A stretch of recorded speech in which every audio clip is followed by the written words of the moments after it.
All right, so I want to start off on the monthly time frame for dollar index.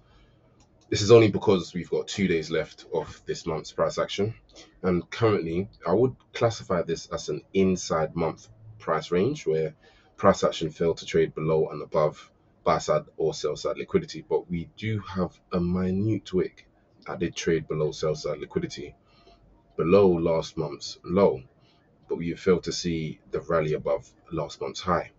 Now, with 2 days left, I'm not expecting anything dramatic, although tomorrow we do have the Fed announcement being released, which you can obviously expect volatility in the marketplace. See, now, is the volatility going to be enough for us to get up into this imbalance in price here? Because depending on how we close this month, I'll be looking for a draw. First point of interest, the midpoint of this doji, this bearish doji, which is around 100.5, 100.7, give or take. But ultimately, I'm looking out for 101.977 to 103.197. So this is the fair value gap that's on the monthly time frame. On a high time frame bias that I'll be looking for draw up towards. What this would mean for forex pairs would be bearish price action, because what we're seeing is risk off scenarios. Right? So risk off, which would mean dollar index, a lot of the money traveling into dollar index, which would essentially push price higher, right? For dollar and causing Euro USD, GBP USD, and all the pairs that's paired in dollars to sell off. Right? Now, this is on a monthly time frame. Going down to the weekly time frame, right? It's obvious that for a number of weeks, in fact, from the beginning of 2025, you can even argue and literally say from the beginning of 2025, we've been bearish. Now, it's only as of recently we started to slow down and we started to respect PD arrays. So in this case, we respected the week. So let's actually go up to a 3-month now. We dropped down into a 3-month BISI, and with 2 months left, we've got a rejection. So within that 1 month that we've been trading, just under a month, we've managed to support this BISI in price, right? Now, when having a look at this up close candle and this 2 down close candle, we have this inefficiency in price from the lows, and this is the 3-month time frame, right? 103.197 all the way up to where we currently are at now at 98.898. I'm not saying that we have to get that fill, but what I'm trying to say is we do have a gap that the market could continue to trade up into before we see some weakness and a continuation to the downside, if it is truly weak indeed. So when I move back over to the weekly time frame, I was actually looking at the weekly time frame here.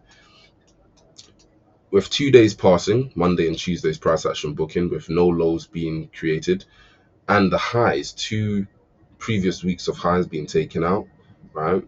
I can either expect these relative equal highs to be run out, right? We have seen a fake out right there.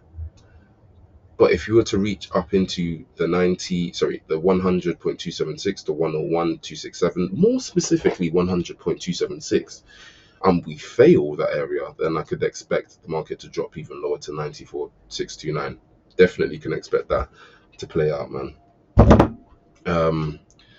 It is high resistance, and I'll be lying to you if I told you that this is an easy market. It is a very straightforward market to look at and be like, yep, it's going to go there, yep, it's going to go there, yep, it's going to bounce from there. No, it's not easy at all, guys. We are trading to the downside. The sentiment is bearish. We haven't seen a major market structure shift. I will be waiting for the 99.421 area to be taken out for there to be a minor market structure shift. And this is on a weekly time frame. Now, dropping down on a daily time frame, right? Because let's get this straight. On the weekly time frame, honestly, to God, the only thing I'm looking out for is this fair value gap here. We have these relative equal highs here.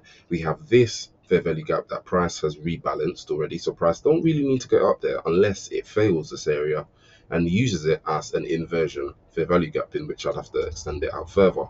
But going forward, I want to aim for low hanging fruits. And the lowest hanging fruit that I can see right here is this high at 99.421.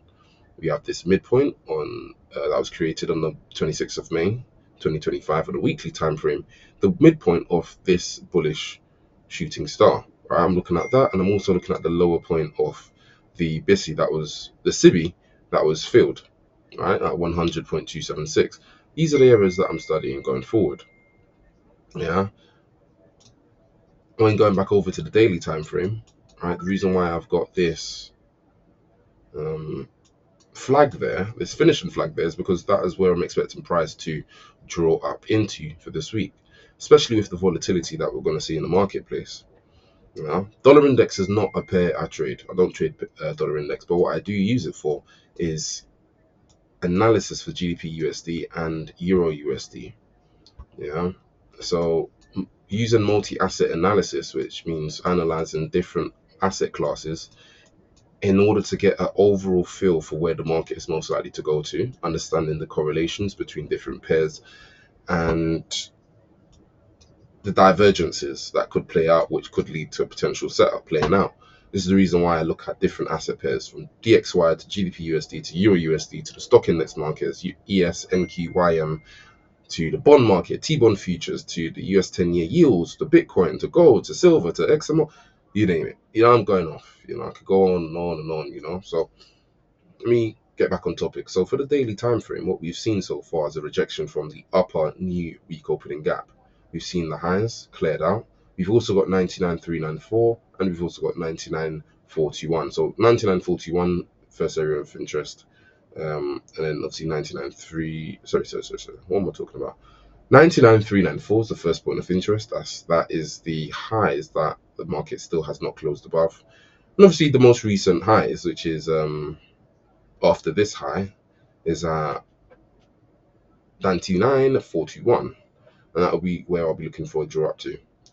I did extend this new week opening gap from the 9th to the 12th of May 2025 going forward, as I do believe if volatility is high enough, we will see a run above this area and a fill of this new day opening gap, as well as a run up into this new week opening gap. It's a lot of confluences in this area. And with that being done, when moving over to GBP USD on a daily time frame, I'm going to have a look at the weekly. But for a short term, let's have a look at the daily, right? If that was to happen, I'm looking at 1.31643 to 1.31453. I'm actually looking out for this daily BISI to be used as an inversion BISI for price to target even lower prices. Looking at this fair value gap, looking at this BISI here, looking at this low potentially. But I want to take things one step at a time because I'm not really seeing confirmation in GBP USD at the moment. Quickly having a look at the weekly time frame, zoom out, see what has happened over the past couple of weeks and how it relates to previous price. So we've seen a sell-off, zoom out, sell-off, slowly make its way back up, sell off one more time, slowly make its way, and we see a nice little juicy rally to the upside. We sell off one more time, take sell side liquidity out, and then we run and take buy stops out. After taking buy stops out, we also rally up into an area of buy side inefficiency, which is the buy side liquidity. After doing so, right, we fail with 3 consecutive down close candles, with the next candle actually filling in a minor sell side imbalance, buy side inefficiency before taking out the lows. So what this is actually showing me is the market is failing to book high prices due to the fact that it's showing weakness going up to the upside, right? We're seeing these big moves every now and again that's pushing price higher, but then this consecutive down close movement, right, negates the fact that we could see a rally even higher in price, at least for now, you know. And what I'm looking out for going forward is this BISI, this inversion fair value gap, and this to be used as an inversion weekly fair value gap also, right? This will be my first point of interest at 1.32488, and this is on a weekly time frame to 1.31178. It is very choppy on GBP USD, so won't really be putting a lot of my attention on GBP USD. But when we have a look at Euro USD, I just want to leave you guys with the daily. And I'll show you guys Euro USD. It does look very juicy. I love Euro. I'm loving Euro. I don't even trade Euro. I'll be honest with you. I don't trade Euro. I don't trade pound. Right? I do have mates. I do have friends who are traders who trade the dollar index. They trade the Euro. They trade the GBP USD. You know, cable. You know, and whenever I feel like my analysis is in line, is how I'm gonna put it, high probability. I like to share my analysis with them, you know, to see how it merges with what they've got going on, you know. But overall, I just use this analysis with with the stock index analysis to put them both hand in hand. So when I'm taking short-term trades, I know exactly what I'm doing ultimately. Reason why I love euro more than GDP USD is just for the fact that we've seen clear movement. We've booked the highs. So let me show you the weekly for starters. So the weekly, we've rallied above these highs. Zoom out a moment. Massive sell-off, consolidation all throughout this time. We take sell side liquidity out. Once we do so, we take this high, we take this high, and we also take this high out. All right. So we've been trading to the upside from the beginning of 2025. Now, this is the only time so far that we're starting to see some form of reversal apart from this drop into the BISI. All right. We failed this BISI, which in this case we failed this BISI, assuming that in 2 days this candle will not close lower, higher. Right. So if that's the case, there's no inefficiency here. That means we're looking for price to drop as low as 1.12647 to 1.11465. That is a potential. That is something that could play out. But because I am aiming for low hanging fruits, right, I'm gonna have to drop to the daily time frame to show you guys exactly where I got this flag, right, and why I placed this flag there. Because as I was talking about earlier on, market structure is very simple: highs, higher lows, lower high in a higher time frame PD array, which is the weekly SIBI, right? And we get a failure from this area, right? In the sense where we get a nice bearish down close candle with little manipulation to the upside, confirming that this area will need to be revisited sometime in the future. But as of now, there's a good chance it might not. So what that's telling me is aiming for another form of sell side liquidity, which in this case is sell side or the midpoint of the weekly range. So the weekly, I say weekly range more in the sense where I'm looking at the most recent lows and most recent highs before massive swing. We've got a nice little juicy swing there, and then we get a rally to the upside before we see what we've done so far. Placing the fib from the lows to the highs gives me a midpoint of 1.14477, and so far price is currently trading in the premium as prices above the midpoint, prices above the equilibrium is regarded as a premium, right? It means that smart money will not be enticed to buy at these prices unless it's low. And it could be that the market could spike down to 1.14477, but ultimately I'm looking for discount prices, which is below 1.14477 in order to buy. Hence the reason why I've got that labeled out there. And ladies and gentlemen, you can't make this up. It aligns perfectly with the BISI. That has been filled, yes, it has been balanced. But what that means is if the price was to drop lower and trade into this area, the 1.14855 to 1.14477 area, which is on the money, guys, it's on the money, right?